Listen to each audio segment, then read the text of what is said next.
नमस्कार, मैं हूं गीता ठाकुर। आप देख रहे हैं नेशन स्पीक्स। कांग्रेस ने हाल ही में कांग्रेस वर्किंग कमेटी की घोषणा की है। यानी मल्लिकार्जुन खड़गे जब से अध्यक्ष बने हैं उसके बाद पहली बार सीडब्ल्यूसी की एक नई सूची देखने को मिली है। सबसे पहले बहुत सारे बदलाव इसमें किए गए हैं, नए मेंबर्स शामिल हुए हैं, लेकिन उससे भी खास ये है कि जितना पहले आंकड़ा हुआ करता था उससे ज्यादा आंकड़ा इस बार बढ़ाया गया। लेकिन उन नामों को किया गया है जो या तो चुनाव 2014 के बाद हारे हैं या फिर चुनाव नहीं लड़े हैं। दो सदस्य तो ऐसे भी हैं जो अपनी जमानत भी चुनावों में नहीं बचा पाए हैं। इस फैसले का विरोध होने लगा है और इसी विषय पर चर्चा करने के लिए हमारे साथ मौजूद है नेशन स्पीक्स के group editor Rohit Khanna. Sir नमस्कार, बहुत बहुत स्वागत है आपका। धन्यवाद गीता। अ, सर, जिस तरीके से कुछ दिन पहले कांग्रेस वर्किंग कमेटी की एक लिस्ट देखने को मिलती है, नए नाम शामिल किए गए हैं, लेकिन नए नामों में कई नाम ऐसे हैं जो चुनावों में अपनी जमानत भी नहीं बचा पाए हैं। इसके बाद अब विरोध हो रहा है। आपको लगता है कि एक गलत फैसला कहीं ना कहीं ले लिया गया है?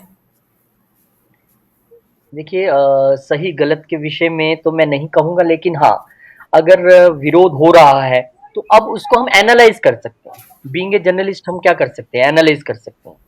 और आपने सही कहा कि नई कार्य समिति में शामिल 60% से अधिक नेता 2014 और उसके बाद चुनाव लड़े ही नहीं हैं या लड़कर हार चुके हैं। सीडब्ल्यूसी में जगह पाने वाले दो नेता तो लोकसभा में अपनी जमानत नहीं बचा पाए थे, उनके नाम भी हम आपको जरूर बताएंगे। इसके अलावा अब विरोध की सुबह इसलिए तेज हुई है, हम आपको ये बता दें कि लाल बहादुर शास्त्री के जो पौत्र हैं विभाकर शास्त्री, उनको प्रतिनिधित्व ने नहीं मिलने को लेकर उन्होंने सोशल मीडिया पर पोस्ट लिख दिया है। और क्योंकि वो सीडब्ल्यूसी में शामिल नहीं है इसलिए उन्होंने इस चीज पे जो है वो सवाल उठाया है। देखिए, सवाल तभी उठता है जब कोई सवाल उठाता है। सीडब्ल्यूसी तो घोषित हो गई थी, हमने और आपने सवाल नहीं उठाया क्योंकि हमें लगा ठीक है, पार्टी का इंटरनल मैटर, पार्टी स्वतंत्र है इन चीजों को चुनने के लिए। लेकिन जब अपने ही बीच से विरोध के स्वर उठे तो फिर एनालिसिस हो जाता है। अब सीडब्ल्यूसी में इतनी इंपॉर्टेंस क्यों है सीडब्ल्यूसी की? देखिए, सीडब्ल्यूसी की इंपॉर्टेंस इसलिए भी है क्योंकि ये वो कार्य समिति है जो सबसे पावरफुल है। जो भी डिसीजन लेने इसने लेने हैं, ये इतनी पावरफुल समिति है, कमेटी है कि अगर अध्यक्ष, जो कांग्रेस वर्किंग कमेटी के अध्यक्ष हैं, अगर वो भी कोई फैसला ले लेते हैं तो उसको वीटो करने की पावर भी यही कमेटी रखती है। तो जब इतनी पावरफुल कमेटी हो तो अब उसमें जो नेता आए हैं, जो मुख्य तौर पर जिनकी बात हो रही, जैसे मनमोहन सिंह हैं, हालांकि 2 बार देश के प्रधानमंत्री रहे हैं, लेकिन ये भी सच है गीता कि वो कभी एक्टिवली चुनाव नहीं लड़े हैं। वो राज्यसभा के जरिए ही आए हैं और वो एक बहुत अच्छे अर्थशास्त्री हैं। राजनीतिक के तौर पर उन्होंने कभी अपनी छाप इस तरह नहीं छोड़ी। हाँ, देश को जिस तरह से उन्होंने 91 में पुनर्जीवन दिया वो कोई नहीं भुला सकता। तो मनमोहन सिंह की बात करें, वो 10 साल से एक्टिव राजनीति से दूर भी हैं।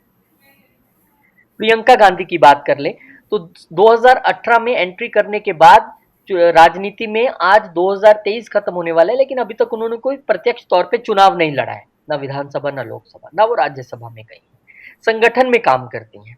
हाँ, दिल्ली उधर यूपी का चुनाव जरूर उन्होंने अपने दम पे लड़ा था जब प्रियंका गांधी ने लीड किया था, पर उसमें जीरो साबित हुई, कुछ कर नहीं पाई। ए के एंटनी एक बड़ा चेहरा है, कई बार कैबिनेट मिनिस्टर रह चुके हैं सेंटर में, लेकिन फिर बात वही कि ए के एंटनी जो हैं वो आखिरी बार 2001 में विधायक के लिए चुनाव जीते थे। उसके बाद वो सिर्फ राज्यसभा के जरिए ही आते रहे हैं। यानी आप कहें तो जमीन पर वो भी कहीं नहीं दिखते हैं। अंबिका सोनी भी हमेशा राज्यसभा के जरिए ही आती रही हैं। 2014 में जरूर आनंदपुर साहब से उन्होंने चुनाव लड़ा था जिसमें वो हार गई थी। आनंद शर्मा भी कभी चुनाव नहीं लड़े हैं, हिमाचल से आते हैं, आप जानते हैं उनको। वो भी राज्यसभा के जरिए ही आते रहे हैं, लेकिन वो मुखर रहे थे पार्टी में चुनाव कराने को लेकर। लेकिन डायरेक्ट राजनीति में अगर बात करें कि उन्होंने कोई चुनाव लड़ा हो विधायक का या लोकसभा का, वो भी नहीं मिला देखने को। अभिषेक मनु सिंह पार्टी का बड़ा चेहरा इसलिए है क्योंकि सुप्रीम कोर्ट में बड़े बड़े जो केसेस हैं वो रिप्रेजेंट करते हैं, पार्टी की तरफ से वहां से प्रेजेंट होते हैं वो। तो वो भी कभी भी राज्यसभा से ही आए हैं, हमेशा चुनाव उन्होंने कभी नहीं लड़ा है। जयराम रमेश, देखिए जयराम रमेश के हाथ में जो है वो पार्टी का संचार जो विंग है उसकी कमान है, लेकिन जयराम रमेश भी 2004 से राज्यसभा के जरिए ही आते रहे हैं। इसके बाद दीपक बाबरिया, ये सीडब्ल्यूसी में जगह पाने वाले हरियाणा के प्रभारी दीपक बाबरिया भी अब तक चुनाव नहीं लड़े हैं। गुजरात से आते हैं, बीजेपी के पिछले 30 सालों से गुजरात गढ़ है, वहां से आते हैं, चुनाव नहीं लड़े। पी चिदम्बरम की बात कर लें तो 2009 में शिवगंगा से लड़े थे। 2014 में चिदम्बरम ये सीट अपने बेटे कीर्ति को दे दी थी और इसके बाद से ही राज्यसभा के सहारे वो आते रहे। पी चिदम्बरम फिर भी मैं कह सकता हूं कि चुनाव लड़े हैं या उनकी एक शमूलियत रही है उस तरीके से। नासिर हुसैन, ये मैं वो 11 चेहरे बता रहा हूं जिसके विषय में ज्यादा चर्चा है कि आखिर हुआ क्या है। कांग्रेस कार्य समिति के मुस्लिम कोटे से शामिल हुए सैयद नासिर हुसैन भी प्रत्यक्ष चुनाव नहीं लड़े हैं। हुसैन को भी खरगे का करीबी माना जाता है। देखिए, कोई किसी का करीबी है तो वो आ गया, वो भी राज्यसभा के जरिए आए। अविनाश पांडे, झारखंड कांग्रेस के प्रभारी पांडे भी 2014 के बाद कोई चुनाव नहीं लड़े हैं। पांडे 2016 तक राज्यसभा सदस्य थे। तो कुल मिला के अगर आप इस पूरी लिस्ट को देखें तो उसमें और भी लोकसभा चुनाव हारने वाले हैं। अजय माकन है, जगदीश ठाकुर, गुलाम अहमद मीर, सलमान खुर्शीद, दिग्विजय सिंह, तारिक अनवर, मीरा कुमार, जितेंद्र सिंह, मुकुल वासनिक, दीपा दास मुंशी। ये ऐसा नहीं है कि इनको पहली बार शामिल किया है, ये नाम हम काफी देर से सुनते आ रहे हैं। लेकिन अब बात यह है कि जब आप 25 की जगह, एक तो आपने 39 सदस्य चुने हैं और उसमें से भी ज्यादातर ऐसे जो राज्यसभा के जरिए मौजूदगी दर्ज कराते हैं और उनमें से भी ऐसे जो कई ज्यादातर एक्टिव नहीं रहे। अब आप ये देख लीजिए कि 2024 का बड़ा चुनाव लड़ना है। अब जो कांग्रेस के भीतर से आवाज उठी है, हम तो सिर्फ एनालाइज कर रहे हैं कि भाई ये इनकी स्ट्रेंथ है, ये वीकनेस है, ऐसे हुआ है। अब वो चुनाव कैसे लड़िएगा, क्योंकि आप जानते हैं कि ठीक है, स्ट्रेटेजीज बनाने वाला एक ग्रुप होता है और उसको एग्जीक्यूट करने वाला एक दूसरा ग्रुप होता है, लेकिन उनको भी अगर इक्वल रिप्रेजेंटेशन देते, इसमें चरणजीत सिंह चन्नी भी हैं, वो भी हाल ही में विधानसभा चुनाव हारे मुख्यमंत्री रहते हुए। आपको ऐसे नेताओं को भी तरजीह देनी होगी जो जमीन पर लोगों के बीच से चुन के आते हैं, क्योंकि वो आपको ज्यादा अच्छे तरीके से जब आप स्ट्रेटेजीज बनाएंगे तो बता सकते हैं कि भाई ये प्रॉब्लम आती है, ये होता है, ये होता है। क्योंकि बेडरूम में बैठ के या होटल में बैठ कर स्ट्रेटेजीज तो बन सकती हैं, लेकिन जो असल चीज है वो ग्राउंड से ही निकल के सामने आए। तो ये निश्चित तौर पर कांग्रेस के अंदर से आवाज उठी है और अब ये चर्चा का विषय भी बना हुआ है। जी।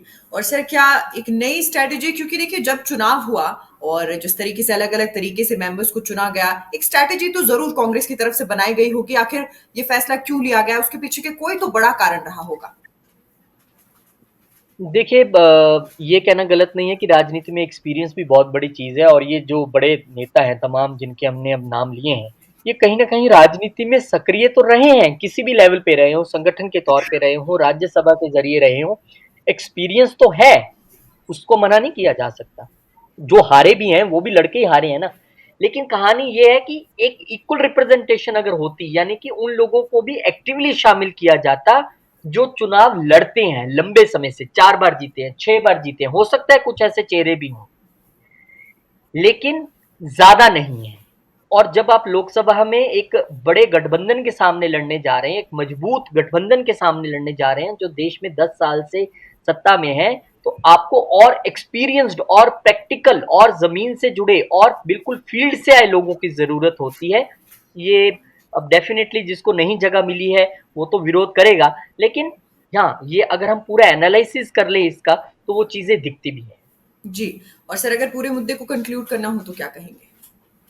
कंक्लूड यही है कि अब कांग्रेस इस स्पेशल 39 के जरिए कैसे जो है वो लोकसभा चुनाव जीती है, ये देखना बड़ा दिलचस्प रहेगा। क्योंकि जब उंगली उठ जाए तो उस उंगली उठने के बाद बहुत सारे सवाल खड़े होते हैं, जैसे हम खड़े कर रहे हैं, लेकिन वो कितने सार्थक हैं 2024 के जब चुनाव होंगे उसके बाद ये तय होगा कि उंगली उठाने वाला कितना सही था, या जिन पर उठी थी वो सही थी या ये सही है। उसके लिए तो इंतजार ही करना।